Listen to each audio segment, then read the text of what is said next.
National Signing Day has kept the likes of me hopping most years, but that's supposed to be the 1st of February, Wednesday, not the middle of December when we're talking postseason play and bowl games and national playoffs and everything else. But the coaches, about 1,000 times more so than myself and Don King from Last Word on College Football, definitely at the grind and trying to reel in the best players in America or the best fits for their program and run a football program and a football team at the same time. Don, we appreciate you stopping by to talk some Stanford football. Anytime, Mark. You know I love it. Appreciate you playing hurt today.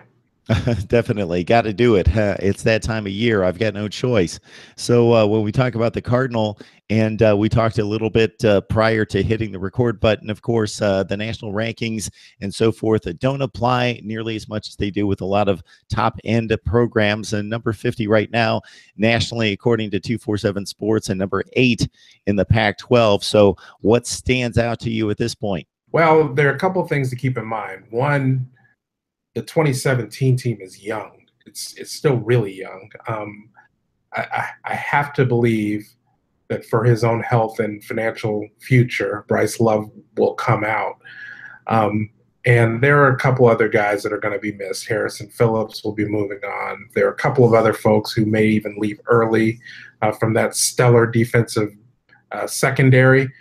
But the good news is that Stanford's deep just about everywhere except possibly defensive line, but there's even a red shirt or two stashed there who could make a lot of noise, next season and in the future.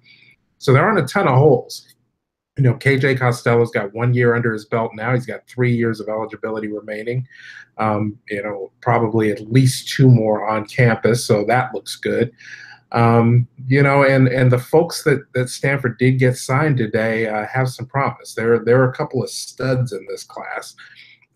Notably, and the very first person to commit this morning was a defensive back named Kendall Williamson out of Brookwood High School in the northeastern suburbs of Atlanta. And quick side note, it happens to be the same school at which my sister-in-law is a chemistry teacher. So he's well known and loved and revered on campus. Seems like a great kid, and had a phenomenal season, and has bumped himself up from off the radar to a 4-star prospect in a short period of time, and obviously had the academic chops to be accepted as well. So that was a great get. Another pocket passer at QB, a 4-star out of Alabama, Jack West. He's been a verbal commit for a long time. He went ahead and pulled the trigger and did commit on paper today. So, that's a good get. Davis Mills redshirted this past year as he's been rehabbing the knee injury. I've talked about Costello. Obviously, Ryan Burns has exhausted his eligibility. Now we'll move on. The interesting question will be to see what Keller Chris chooses to do. He has another year of eligibility remaining. Will he try to grad transfer after obtaining his degree this spring? Don't know. But the quarterback room is getting kind of full. I'm hearing, folks feel great about Mills and how he's progressing in terms of assimilating the playbook, but nobody's seen him because of that knee injury he suffered last year.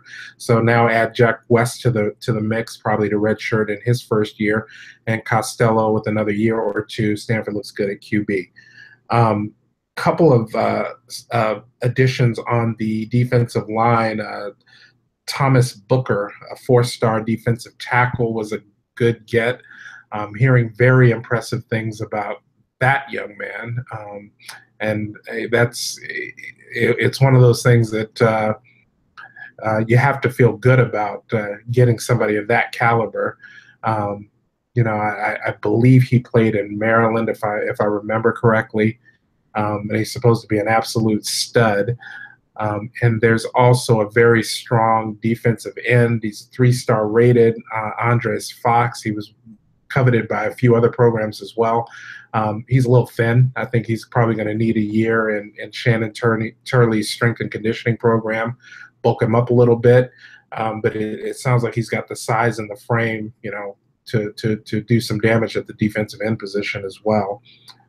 And one other 4-star who signed today, a young man named Michael Wilson from California, 4-star wide receiver as well.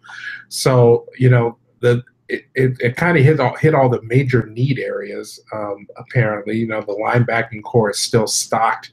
The offensive line looks really solid coming back again next year. There are a couple of good preferred walk-ons. Alex Gracie is a punter. He's a preferred walk-on who will be coming into the program. We've had good success from a special team standpoint there. And the most interesting story I've seen from this recruiting cycle, a young man named Tavion Lee, who's a tight end, preferred walk-on, had been committed to another school and recently flipped. And by the way, that other school was Harvard.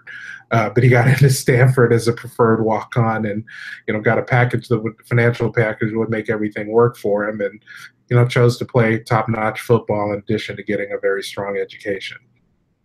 So solid day, basically. So the tote board right now reads 10 signed and 3 that are hard commits that there shouldn't be an issue with. Just to get the numbers straight here, we got Jack West, as you mentioned and outlined, his skill set at 6'4", 217, the 9th rated quarterback in the country in the pro style set, according to 247 Sports. Michael Wilson, highly rated as well at wide receiver out of California. Thomas Booker is a top 13 at his position at strong side defensive end out of Baltimore, as you mentioned him. Trey Stratford at offensive center out of Texas. He's a top 10 player at his position. Justice Woods may not see the field for a little while, has some growing to do, but in a top 40 position at running back, and a player that we talked to right here on Mark Rogers TV about 6 months ago. An intriguing class, not a real large class, and I know that you feel comfortable, as you mentioned, that the depth and the distribution of positions on the roster doesn't make it a class that's very needy to supplement the current roster anytime soon. That's exactly right. I think you nailed it. And don't be shocked to see some shuffling. That typically happens also as folks move in and out of the program, and as different needs arise, and as folks may have had different skill sets that are utilized in different ways. I'll give you another name to keep in mind for next year, a true freshman who did see the field this season, Connor Weddington.